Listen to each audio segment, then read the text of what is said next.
Friends, ದಿನದ ಎಲ್ಲಾ ಪ್ರಮುಖ ಸುದ್ದಿಯನ್ನ ನಿಮಗೆ ತಲುಪಿಸೋ ಮಸ್ತ್ ಮಗ ಚಾನೆಲ್ನ ಫುಲ್ ನ್ಯೂಸ್ಗೆ ಸ್ವಾಗತ. ನಾನು ಅಮರ್ ಪ್ರಸಾದ್. ಪಾಕ್ ಮತ್ತು ಭಾರತ ನಡುವೆ ಶೀಘ್ರದಲ್ಲೇ ಮತ್ತೊಂದು ಸುತ್ತಿನ ಸೇನಾ ಸಂಘರ್ಷ ನಡೆಯಬಹುದು ಅಂತ ಅಮೆರಿಕದ ಥಿಂಕ್ ಟ್ಯಾಂಕ್ ಸ್ಫೋಟಕ ರಿಪೋರ್ಟ್ ಅನ್ನು ಪಬ್ಲಿಷ್ ಮಾಡಿದೆ. ಕಾಶ್ಮೀರದಲ್ಲಿನ ಉಗ್ರಗಾಮಿ ಚಟುವಟಿಕೆಗಳ ಕಾರಣದಿಂದ ಮತ್ತೆ ಸಂಘರ್ಷ ಆಗಬಹುದು ಅಂತ. ಅದು ಯಾವಾಗ? 2026ರಲ್ಲೇ ಈ ಸಂಘರ್ಷ ಮತ್ತೊಮ್ಮೆ ಆಗೋ ಚಾನ್ಸಸ್ ಇದೆ ಅಂತ the council on foreign relations CFR ಅನ್ನೋ ಥಿಂಕ್ ಟ್ಯಾಂಕ್ ಹೇಳಿದೆ. ಅಮೆರಿಕದ ಫಾರಿನ್ ಪಾಲಿಸಿ ಎಕ್ಸ್ಪರ್ಟ್ಗಳನ್ನ ಸರ್ವೆ ಮಾಡಿ ಈ ವರದಿಯನ್ನ ಬಿಡುಗಡೆ ಮಾಡಿದೆ. ಏನು ಸಂಘರ್ಷದಿಂದ ಅಮೆರಿಕದ ಹಿತಾಸಕ್ತಿಗಳ ಮೇಲೆ ತಕ್ಕಮಟ್ಟಿಗೆ ಪರಿಣಾಮ ಉಂಟಾಗುತ್ತೆ ಅಂತಲೂ ವರದಿ ಹೇಳಿದೆ. ಈ ಸಂಭಾವ್ಯ ಸಂಘರ್ಷದಿಂದ ದೊಡ್ಡ ಪರಿಣಾಮ ಏನು ನಮಗಾಗಲ್ಲ, ಮಾಡ್ರೇಟ್ ಪರಿಣಾಮ ನಮ್ಮ ಮೇಲಾಗುತ್ತೆ, ಅಂದ್ರೆ ಅಮೆರಿಕದ ಮೇಲಾಗುತ್ತೆ. ಹಾಗೆ ಕೇವಲ ಭಾರತ ಪಾಕ್ ಮಾತ್ರ ಅಲ್ಲ, ಪಾಕ್ ಮತ್ತು ಅಫ್ಘಾನಿಸ್ತಾನ ನಡುವೆ ಕೂಡ ಸಂಘರ್ಷ ಆಗಬಹುದು. ಪಾಕ್ ಅಫ್ಘಾನ್ ಗಡಿಯಲ್ಲಿ ನಿರಂತರವಾಗಿ ಉಗ್ರ ಚಟುವಟಿಕೆಗಳು ನಡೀತಿರೋದ್ರಿಂದ ಸಂಘರ್ಷ ಉಂಟಾಗಬಹುದು. ಇದರಿಂದಲೂ ಅಗೇನ್ ಅಮೆರಿಕದ ಹಿತಾಸಕ್ತಿಗೆ ಸ್ವಲ್ಪ ಡ್ಯಾಮೇಜ್ ಆಗಬಹುದು ಅಂತ ಹೇಳಿದೆ. ಈ ಮೂಲಕ 2026ಕ್ಕೆ ಪಾಕಿಸ್ತಾನಕ್ಕೆ 2 ಫ್ರಂಟ್ ವಾರ್, ಅಂದ್ರೆ ಅಫ್ಘಾನ್ ಮತ್ತು ಭಾರತ ಎರಡೂ ಕಡೆಯಿಂದಲೂ ಮಿಲಿಟರಿ ಸಂಘರ್ಷದ ಸಾಧ್ಯತೆ ಜಾಸ್ತಿ ಇದೆ ಅಂತ ಅಮೆರಿಕದ ಥಿಂಕ್ ಟ್ಯಾಂಕ್ ಎಚ್ಚರಿಸಿದೆ. ದೇಶದಲ್ಲಿ ನಿತ್ಯ 100 ಅಕ್ರಮ ಮನೆಗಳ ತೆರವು ಕಾರ್ಯಾಚರಣೆ ನಡೀತಾ ಇರುತ್ತೆ. ಅದೇ ರೀತಿ ಬೆಂಗಳೂರಲ್ಲೂ ಕೂಡ ಒಂದು ಅಕ್ರಮ ಮನೆಗಳ ತೆರವು ಕಾರ್ಯಾಚರಣೆ ಕೋಗಿಲು ಕ್ರಾಸ್ನಲ್ಲಿ ನಡೀತು. ಆದರೆ ಅದರಲ್ಲಿ ಕೇರಳದ ಕಮ್ಯುನಿಸ್ಟರು ಮತ್ತು ಕಾಂಗ್ರೆಸ್ ಪಾರ್ಟಿಯವರು ಮಾಡಿದ ಪಾಲಿಟಿಕ್ಸ್ನಿಂದಾಗಿ, ಅವರು ಕೊಟ್ಟಂಥ ರಿಯಾಕ್ಷನ್ಗಳಿಂದಾಗಿ ಇಂಟರ್ನ್ಯಾಷನಲ್ ಲೆವೆಲ್ನಲ್ಲಿ ಚರ್ಚೆಗೀಡಾಗೋ ರೀತಿ ಮಾಡಿಬಿಟ್ಟಿದ್ದಾರೆ ಇವರು. ನ್ಯಾಷನಲ್ ಇಂಟ್ರೆಸ್ಟ್ಗೆ ಧಕ್ಕೆ ಆಗುತ್ತೆ ಇದರಿಂದ. ಈ ರೀತಿ ಆದರೆ ನಗರದ ಕೋಗಿಲು ಲೇಔಟ್ನಲ್ಲಿ ಸರ್ಕಾರಿ ಜಾಗದಲ್ಲಿ ಕಟ್ಟಿದ್ದ 200 ಮನೆಗಳನ್ನು ತೆರವು ಮಾಡಿದ್ರು. ಈ ಥರದ್ದು ಎಷ್ಟಾಗಲ್ಲ, ಡೇಟಾ ಚೆಕ್ ಮಾಡಿ ನೋಡಿ. ಕರ್ನಾಟಕದಲ್ಲಿ ಡೈಲಿ ಎಷ್ಟಾಗಲ್ಲ, ದೇಶದಲ್ಲಿ ಎಷ್ಟಾಗಲ್ಲ ಅಂತ.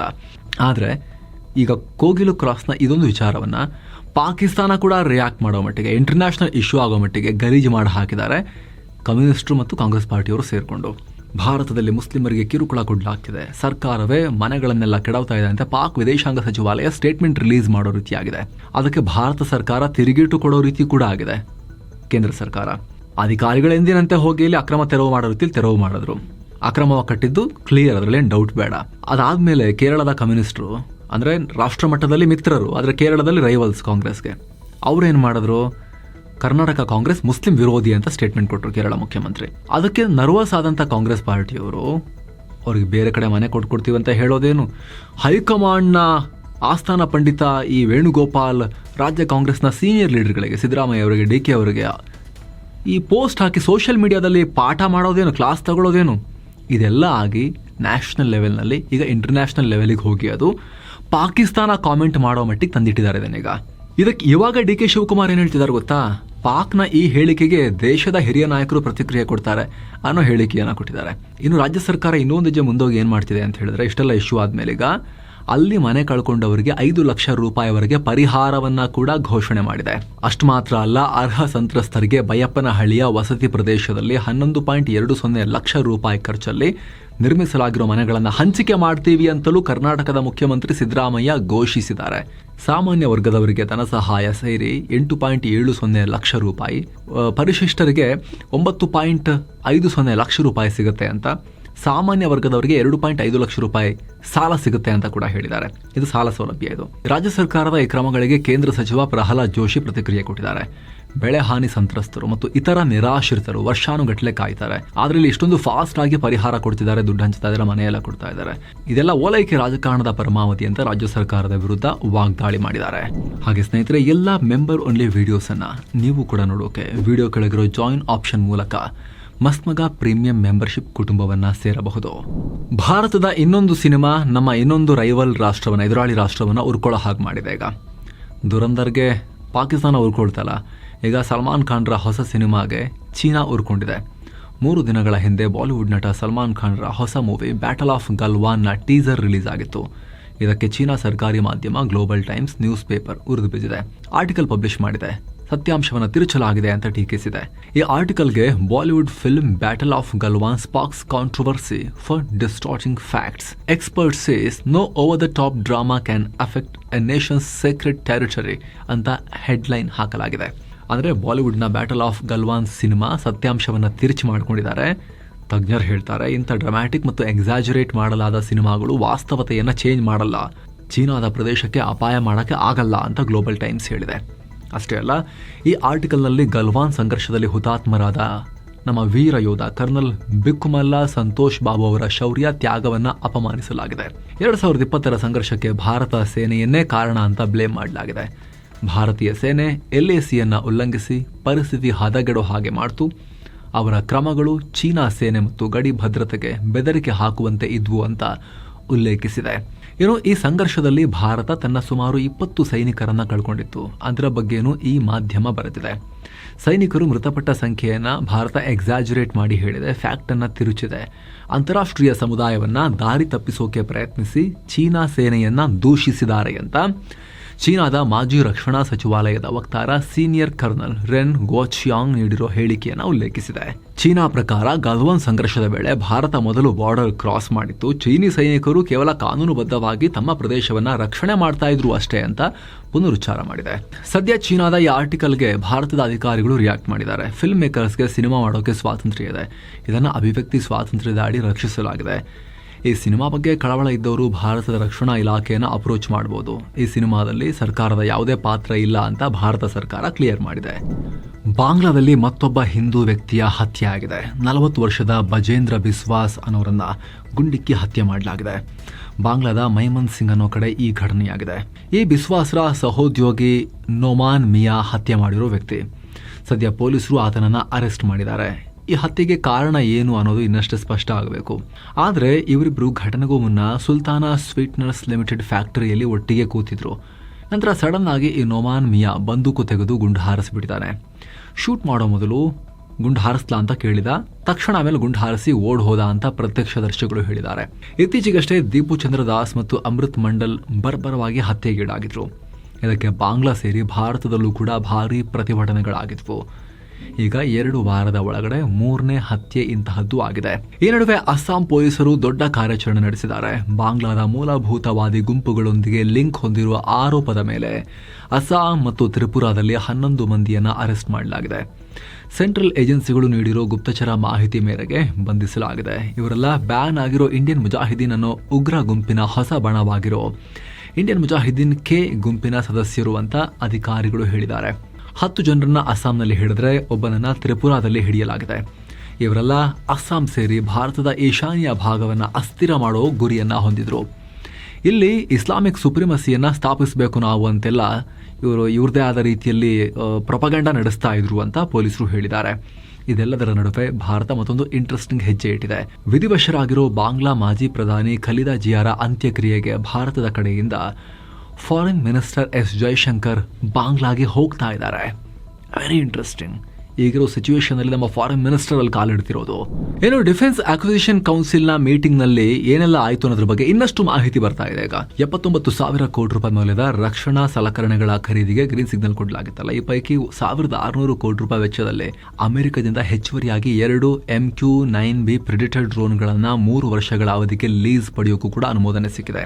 ಈ ಮೂಲಕ ನೌಕಾಪಡೆ ಬಳಸ್ತಿರೋ 2 ಪ್ರೆಡಿಟರ್ ಡ್ರೋನ್ಗಳೊಂದಿಗೆ ಮತ್ತೆರಡು ಸೇರ್ಪಡೆಯಾಗೋದು ಕನ್ಫರ್ಮ್. 2029-30 ಹೊತ್ತಿಗೆ ಅಮೆರಿಕದಿಂದ 31 ಆರ್ಮ್ಡ್ MQ-9B ಡ್ರೋನ್ ಪರ್ಚೇಸ್ ಮಾಡೋಕೆ ಪ್ಲಾನ್ ಮಾಡಲಾಗಿದೆ. ಅಲ್ಲಿವರೆಗೆ ಈ ಡ್ರೋನ್ಗಳು ಗಡಿಯಲ್ಲಿ ಕಣ್ಗಾವಲು ಮಾಡೋಕೆ ನೆರವಾಗಲಿವೆ. ಇಸ್ರೇಲ್ ಜೊತೆ ಸೇರಿ ಡೆವಲಪ್ ಮಾಡಿದ Barak 8 medium range surface to air missile system ಖರೀದಿಗೂ ಒಪ್ಪಿಗೆ ಸಿಕ್ಕಿದೆ. 6 ಬೋಯಿಂಗ್ 767 ವಿಮಾನಗಳನ್ನ ತೈಲ ಟ್ಯಾಂಕರ್ಗಳನ್ನಾಗಿ ಕನ್ವರ್ಟ್ ಮಾಡೋಕೆ ಸುಮಾರು 9,000 ಕೋಟಿ ರೂಪಾಯಿ ಖರ್ಚು ಮಾಡೋ ಪ್ಲಾನ್ ಆಗಿದೆ. ಪಿನಾಕಾ ರಾಕೆಟ್ ರೇಂಜ್ ಅನ್ನ ಭವಿಷ್ಯದಲ್ಲಿ 300 ಕಿಲೋಮೀಟರ್ಗೆ ಹೆಚ್ಚಿಸುವ ಗುರಿಯನ್ನ ಇಟ್ಕೊಳ್ಳಲಾಗಿದೆ. ಸುಮಾರು 2,000 ಕೋಟಿ ರೂಪಾಯಿ ವೆಚ್ಚದಲ್ಲಿ 850 ಕಮಿಕಾಜೆ ಡ್ರೋನ್ಗಳನ್ನ ಖರೀದಿ ಮಾಡ್ತಾರೆ. ವಾಯುಪಡೆಗಾಗಿ 100 ಕಿಲೋಮೀಟರ್ನಿಂದ 200 ಕಿಲೋಮೀಟರ್ ದೂರದವರೆಗೆ ದಾಳಿ ಮಾಡಬಲ್ಲ ಸುಮಾರು 700 ಅಸ್ತ್ರ ಮಾರ್ಕ್ 2 ಮಿಸೈಲ್ಗಳನ್ನ ಕೂಡ ಆರ್ಡರ್ ಮಾಡಲಾಗ್ತಿದೆ. ಲೇಸರ್ ಕಿರಣಗಳ ಮೂಲಕ ಶತ್ರುಗಳ ಸಣ್ಣ ಡ್ರೋನ್ಗಳನ್ನ ಹೊಡೆಯುವ IDD&IS ಮಾರ್ಕ್ 2 ವ್ಯವಸ್ಥೆಯ ಖರೀದಿಗೂ ಅನುಮೋದನೆ ಸಿಕ್ಕಿದೆ. ಕರ್ನಾಟಕದ ಪ್ರಮುಖ ರೈಲ್ವೆ ನಿಲ್ದಾಣಗಳ ವಿಸ್ತರಣೆಗೆ ಕೇಂದ್ರ ಸರ್ಕಾರ ಮುಂದಾಗಿದೆ. ಮೈಸೂರು ರೈಲ್ವೆ ಸ್ಟೇಷನ್ ಮತ್ತು ಬೆಂಗಳೂರಿನ KSR ಹಾಗೆ ಯಶವಂತಪುರ ರೈಲ್ವೆ ಸ್ಟೇಷನ್ಗಳಲ್ಲಿ ಪ್ರಯಾಣಿಕರ ಸಂಖ್ಯೆ ದಿನೇ ದಿನೇ ಜಾಸ್ತಿ ಆಗ್ತಿದೆ. ಹೀಗಾಗಿ 48 ಸ್ಟೇಷನ್ಗಳ ಪೈಕಿ ರಾಜ್ಯದ ಈ ನಿಲ್ದಾಣಗಳಲ್ಲೂ ಕೂಡ ಕೋಚಿಂಗ್ ಟರ್ಮಿನಲ್ ಡೆವಲಪ್ ಮಾಡೋಕೆ ಸರ್ಕಾರ ಮುಂದಾಗಿದೆ. ಸದ್ಯ ಮೈಸೂರು ನಿಲ್ದಾಣದಲ್ಲಿ ಕೇವಲ 6 ಪ್ಲಾಟ್ಫಾರ್ಮ್ಸ್ ಇವೆ. ಇದರೊಂದಿಗೆ ಹೆಚ್ಚುವರಿಯಾಗಿ ಇನ್ನೂ 5 ಹೊಸ ಪ್ಲಾಟ್ಫಾರ್ಮ್ಗಳನ್ನು ನಿರ್ಮಾಣ ಮಾಡ್ತಾರೆ. ಈ ಪ್ರಾಜೆಕ್ಟ್ಗೆ 493 ಕೋಟಿ ರೂಪಾಯಿ ವೆಚ್ಚವನ್ನ ಈಗ ಸ್ವಲ್ಪ ಇನ್ನಷ್ಟು ರೈಸ್ ಮಾಡಿ ಪ್ಲಾನ್ ಮಾಡಲಾಗಿದೆ. ಈ ಪ್ಲಾನ್ಗಾಗಿ ಯಾದವಗಿರಿಯಲ್ಲಿದ್ದ ಹಳೆ ರೈಲ್ವೆ ಕ್ವಾರ್ಟರ್ಸ್ ಅನ್ನು ಕೂಡ ಕೆಡವಲಾಗ್ತಿದೆ. ಅಲ್ಲಿದ್ದವರಿಗೆ ಪರ್ಯಾಯ ವ್ಯವಸ್ಥೆ ಮಾಡಿಕೊಡ್ಲಾಗ್ತಿದೆ. 2028ರ ವೇಳೆಗೆ ಈ ಕೆಲಸ ಕಂಪ್ಲೀಟ್ ಆಗುತ್ತೆ. ಬೆಂಗಳೂರಿನ ಕೇಂದ್ರ ಮಧ್ಯ ಭಾಗದಲ್ಲಿರೋ KSR ಸ್ಟೇಷನ್ಗೆ ನಿತ್ಯ 151 ರೈಲುಗಳು ಬರ್ತಿವೆ. 10 ಪ್ಲಾಟ್ಫಾರ್ಮ್ಸ್ ಇವೆ, 13 ರನ್ನಿಂಗ್ ಲೈನ್, 6 ಸ್ಟೇಬಲ್ ಲೈನ್ ಮತ್ತು 5 ಪಿಟ್ ಲೈನ್ ಇವೆ. ಇದಕ್ಕಾಗಿ ಸ್ವಯಂಚಾಲಿತ ಸಿಗ್ನಲಿಂಗ್ ವ್ಯವಸ್ಥೆ ಮಾಡಲಾಗ್ತಿದೆ. ಯಶವಂತಪುರ ಗ್ರಿಡ್ನಲ್ಲಿ 2 ಹೆಚ್ಚುವರಿ ಪ್ಲಾಟ್ಫಾರ್ಮ್ ಲೈನ್ಗಳನ್ನು ಮಂಜೂರು ಮಾಡಲಾಗಿದೆ. ಇದೆಲ್ಲ ಕಾಮಗಾರಿ 2030ರ ವೇಳೆಗೆ ಮುಗಿಬಹುದು. ಇನ್ನು ಕೇಂದ್ರ ಸರ್ಕಾರದ ರಾಮ್ಜಿ ಕಾಯ್ದೆಯ ಅಂದರೆ Viksit Bharat guarantee for Rozgar and Ajeevika mission Gramin, ಇದರ ವಿಚಾರವಾಗಿ ಸಿಎಂ ಸಿದ್ದರಾಮಯ್ಯ PM ಮೋದಿಗೆ ಪತ್ರ ಬರೆದಿದ್ದಾರೆ. ಈ ಕಾಯ್ದೆ ಉದ್ಯೋಗ ಖಾತರಿ ತತ್ವಕ್ಕೆ ಮಾರಕ. ಇದರಿಂದ ರಾಜ್ಯ ಸರ್ಕಾರದ ಆರ್ಥಿಕತೆಗೂ ಪೆಟ್ಟು. ರಾಜ್ಯಗಳೊಂದಿಗೆ ಚರ್ಚೆ ಮಾಡಿದನ್ನು ಜಾರಿ ತರಲಾಗಿದೆ. ಹೀಗಾಗಿ ಕಾಯ್ದೆಯನ್ನ ಸ್ಥಗಿತಗೊಳಿಸಿ ಅಂತ ಒತ್ತಾಯಿಸಿ ಲೆಟರ್ ಬರೆದಿದ್ದಾರೆ. ಇದೇ ಬಿಲ್ ವಿರೋಧಿಸಿ ಪಂಜಾಬ್ನ ಆಪ್ ಸರ್ಕಾರ ರೆಸಲ್ಯೂಷನ್ ಮಂಡಿಸಿದೆ. ಅಂದಹಾಗೆ ಸ್ನೇಹಿತರೆ, ಮನ್ರೇಗಾ, MG ನರೇಗಾ ಅಂತೆಲ್ಲ ಇತ್ತಲ್ಲ ಮುಂಚೆ, ರೂರಲ್ ಎಂಪ್ಲಾಯ್ಮೆಂಟ್ ಗ್ಯಾರಂಟಿ ಸ್ಕೀಮ್ ಅಂತ, ಅದನ್ನು ನಾವು ಇನ್ನಷ್ಟು ಸ್ಟ್ರೀಮ್ ಲೈನ್ ಮಾಡ್ತೀವಿ, ರಾಜ್ಯ ಸರ್ಕಾರದ ಹೊಣೆಗಾರಿಕೆಯನ್ನು ಕೂಡ ಜಾಸ್ತಿ ಮಾಡ್ತೀವಿ ಅಂತ ಹೇಳಿ ಏನು ಹೊಸ ರಾಮ್ಜಿ ಬಿಲ್ ಅಂತ ತರಲಾಗಿತ್ತು. ಮಹಾತ್ಮ ಗಾಂಧಿ ಹೆಸರನ್ನು ಕೂಡ ಡ್ರಾಪ್ ಮಾಡಲಾಗಿತ್ತು. ಅದಕ್ಕೆ ಸಂಬಂಧಪಟ್ಟಂತೆ ಬಹಳ ವಿವಾದ ಆಗ್ತಾ ಇದೆ. ಕಾಂಗ್ರೆಸ್ ಪಾರ್ಟಿ ರಾಷ್ಟ್ರವ್ಯಾಪಿ ಅಭಿಯಾನ ನಡೆಸೋಕೆ ಮನ್ರೇಗಾ ಬಚಾವೋ ಅಂತ ಹೇಳಿ ಕ್ಯಾಂಪೇನ್ ಮಾಡೋಕ್ಕೂ ಕೂಡ ಪ್ಲಾನ್ ಮಾಡಿದೆ. ಒಂದೊಂದಾಗಿ ಅಪೋಸಿಷನ್ ರಾಜ್ಯ ಸರ್ಕಾರಗಳು ವಿರೋಧ ವ್ಯಕ್ತಪಡಿಸೋಕೆ ಈಗ ಶುರು ಮಾಡಿವೆ. ಏನಿದು ರಾಮ್ಜಿ ಬಿಲ್, ಅದನ್ನು ನಾವು ಈ ವಿಶೇಷ ವರದಿಯಲ್ಲಿ ಡೀಟೇಲ್ ಆಗಿ ಎಕ್ಸ್ಪ್ಲೇನ್ ಮಾಡಿದ್ವಿ. ಏನು ಕನ್ನಡ ಮತ್ತು ತಮಿಳಿನ ಹಲವು ಸೀರಿಯಲ್ಗಳಲ್ಲಿ ನಟಿಸಿದ್ದ ಕಿರುತೆರೆ ನಟಿ ನಂದಿನಿ CM ತಮ್ಮ ಜೀವನವನ್ನ ತಾವು ಅಂತ್ಯ ಮಾಡಿಕೊಂಡಿದ್ದಾರೆ. ಸದ್ಯಕ್ಕೆ ತನಿಖೆ ನಡೀತಾ ಇದೆ. ವೈಯಕ್ತಿಕ ಕಾರಣ ಅಂತ ಸದ್ಯಕ್ಕೆ ಹೇಳಲಾಗ್ತಿದೆ. ಏನೋ ಚಿತ್ರದುರ್ಗದ ರೇಣುಕಾಸ್ವಾಮಿ ಕೊಲೆ ಕೇಸ್ಗೆ ಹೊಸ ತಿರುವು ಕೊಡೋ ಪ್ರಯತ್ನ ನಡೀತಾ ಇದೆಯಾ ಅನ್ನೋ ಪ್ರಶ್ನೆ ಮೂಡ್ತಾ ಇದೆ. ಈ ಕೇಸ್ನಲ್ಲಿ ವಿಚಾರಣೆ ಶುರುವಾಗಿದ್ದು ರೇಣುಕಾಸ್ವಾಮಿ ಅವರ ತಂದೆ ತಾಯಿ ಅವರ ಸಾಕ್ಷ್ಯವನ್ನು ದಾಖಲಿಸಲಾಗ್ತಿದೆ. ಈ ವೇಳೆ ರೇಣುಕಾಸ್ವಾಮಿಯ ತಾಯಿ ರತ್ನಪ್ರಭಾ ವಿಚಿತ್ರ ಹೇಳಿಕೆಗಳನ್ನು ಕೊಡೋಕೆ ಶುರು ಮಾಡಿದ್ದಾರೆ. ಈಗಿನ ಹೇಳಿಕೆಗೂ ಹಿಂದಿನ ಹೇಳಿಕೆಗೂ ಸಿಕ್ಕಾಪಟ್ಟೆ ವ್ಯತ್ಯಾಸ ಕಾಣಿಸ್ತಿದೆ. ಹೀಗಾಗಿ ರತ್ನಪ್ರಭಾರನ್ನ ಉಲ್ಟಾ ಹೊಡೆದ ಸಾಕ್ಷಿ ಅಥವಾ ಪ್ರತಿಕೂಲ ಸಾಕ್ಷಿ ಅಂತ ಪರಿಗಣಿಸೋಕೆ ಇದೀಗ ಸರ್ಕಾರ ಪರ ವಕೀಲರು ಪ್ಲಾನ್ ಮಾಡ್ತಾ ಇದ್ದಾರೆ, ಮನವಿ ಸಲ್ಲಿಸಿದ್ದಾರೆ. ಇದರ ಬಗ್ಗೆ ಜನವರಿ 5ನೇ ತಾರೀಕು ಮುಂದಿನ ವಿಚಾರಣೆ ನಡೆಯುತ್ತೆ.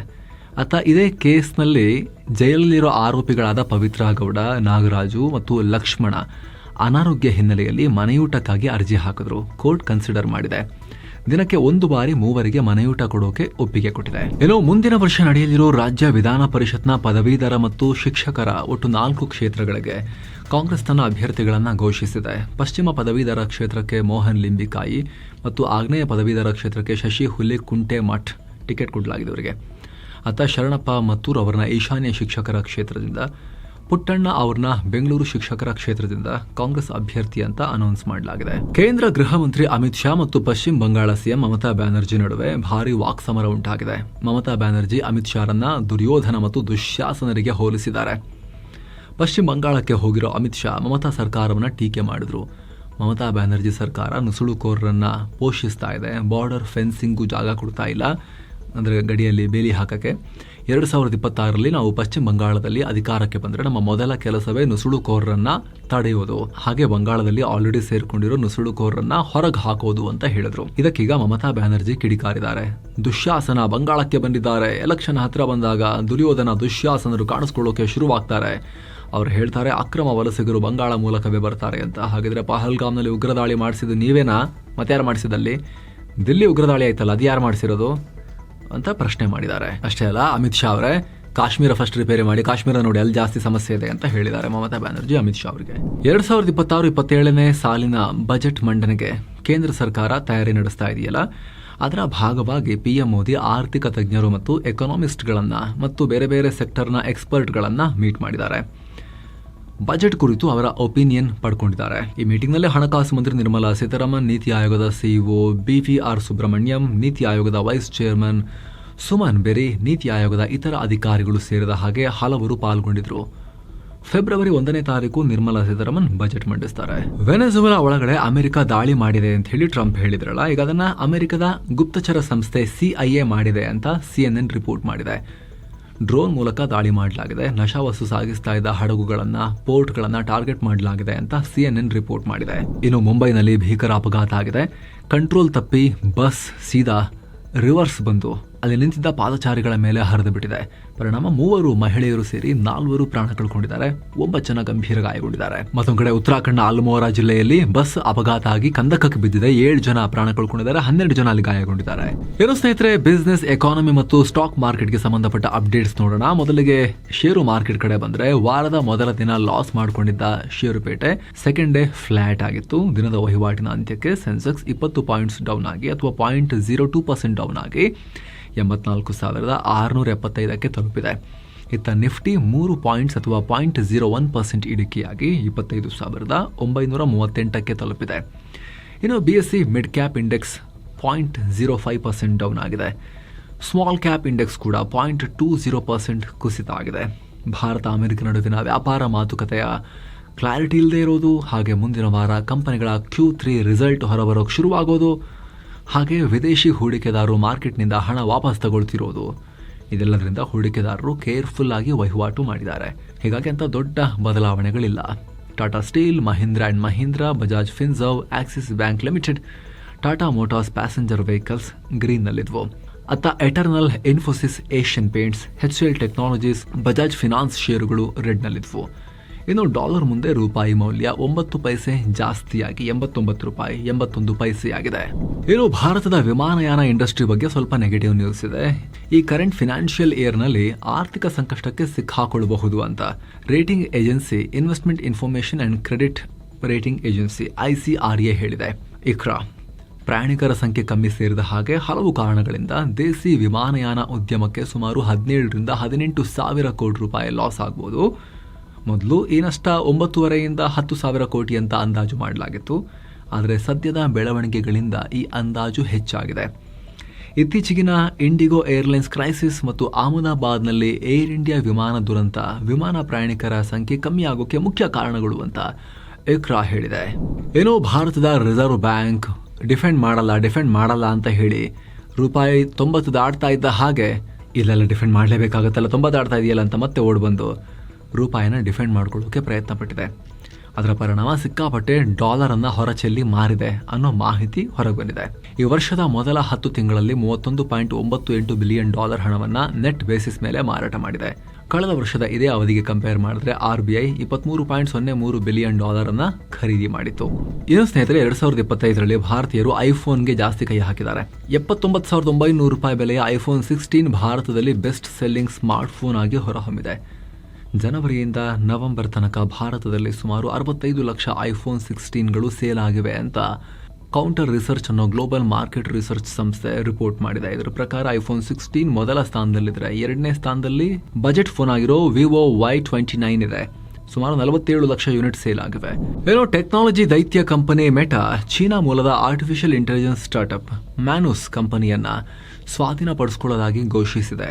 ಮ್ಯಾನುಸ್ ಎಲ್ಲ ಪ್ಲಾಟ್ಫಾರ್ಮ್ಗಳಲ್ಲಿ ಅಡ್ವಾನ್ಸ್ಡ್ AI ಇಂಟಿಗ್ರೇಟ್ ಮಾಡೋ ಪ್ರಯತ್ನವನ್ನ ಜಾಸ್ತಿ ಮಾಡ್ತಿರೋದ್ರಿಂದ ಮೆಟಾ ಈ ಮಾನುಸ್ ಕಂಪನಿಯನ್ನ ಅಕ್ವೈರ್ ಮಾಡ್ಕೊಳ್ಳೋಕೆ ಮುಂದಾಗಿದೆ. ಆದ್ರೆ ಸದ್ಯಕ್ಕೆ ಈ ಕಂಪನಿದ್ರ ಬಗ್ಗೆ ಯಾವುದೇ ರೀತಿ ಕಾಮೆಂಟ್ ಮಾಡಿಲ್ಲ. ಸುಮಾರು $2-3 ಬಿಲಿಯನ್ ವ್ಯಾಲ್ಯೂಯೇಷನ್ ಅಂತ ಸದ್ಯಕ್ಕೆ ಹೇಳಲಾಗ್ತಿದೆ. ಇನ್ನು ಭಾರತದ quick commerce platform Blinkit, Zomato ಅಥವಾ ಎಟರ್ನಲ್ ಓನರ್ಶಿಪ್ನ ಈ ಬ್ಲಿಂಕಿಟ್ ಇದರ ಚೀಫ್ ಫಿನಾನ್ಷಿಯಲ್ ಆಫೀಸರ್ ವಿಪಿನ್ ಕಫೂರಿಯಾ ತಮ್ಮ ಸ್ಥಾನದಿಂದ ಕೆಳಗಿಳಿದಿದ್ದಾರೆ. 2024 ಅಕ್ಟೋಬರ್ನಲ್ಲಿ ಅವರು ಜಾಯಿನ್ ಆಗಿದ್ರು. ಈಗ ರಾಜೀನಾಮೆ ಕೊಟ್ಟಿದ್ದಾರೆ. ಆ ರೀತಿ ಮಾಹಿತಿ ಬರ್ತಾ ಇದೆ. ಅವರು ಮತ್ತೆ ಈ ಹಿಂದೆ ಕೆಲಸ ಮಾಡ್ತಾ ಇದ್ದ ಫ್ಲಿಪ್ಕಾರ್ಟ್ ಕಡೆಗೆ ಹೋಗಬಹುದು ಅಂತ ಹೇಳಲಾಗ್ತಿದೆ. ಇನ್ನು ಚಿನ್ನ ಮತ್ತು ಬೆಳ್ಳಿ ಬೆಲೆ ವಿಚಾರಕ್ಕೆ ಬಂದರೆ 24 ಕ್ಯಾರೆಟ್ನ 10 ಗ್ರಾಂ ಚಿನ್ನದ ಬೆಲೆಯಲ್ಲಿ 2,182 ರೂಪಾಯಿ ಕಮ್ಮಿಯಾಗಿ 1,34,599 ರೂಪಾಯಿ ಆಗಿದೆ.